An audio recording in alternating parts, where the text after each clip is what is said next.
மாலை முரசு நாளிதழின் நிறுவனர் ப. ராமச்சந்திர ஆதித்தனாரின் 91வது பிறந்த நாளை ஒட்டி அவரது திருவுருவ படத்திற்கு மலர் தூவி மரியாதை செலுத்தப்பட்டது. சென்னை 1000 விளக்கு பகுதியில் உள்ள மாலை முரசு அலுவலகத்தில் அலங்கரித்து வைக்கப்பட்டுள்ள ப. ராமச்சந்திர ஆதித்தனாரின் திருவுருவ படத்திற்கு மாலை முரசு நாளிதழ் நிர்வாக இயக்குனர் கண்ணன் ஆதித்தன் மலர் தூவி மரியாதை செலுத்தினார்.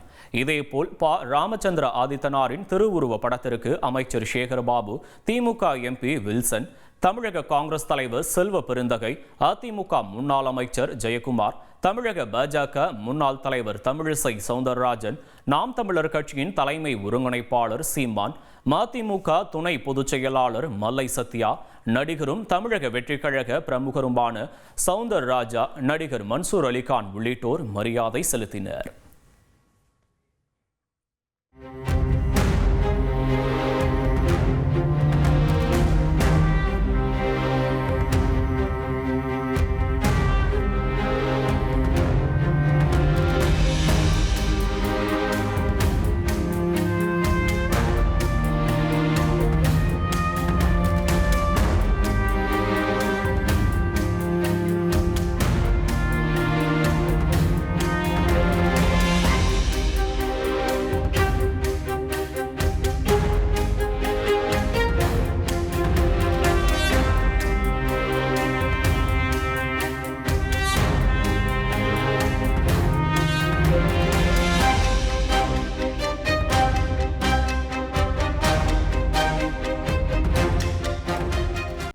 ஃப்ரெண்ட் ஆக்கிக்கோங்க. தந்தி டிவியின் சப்ஸ்கிரைபர்ஸ் அண்ட் ஃபாலோவர்ஸ் குடும்பத்துல நீங்களும் இணையுங்க.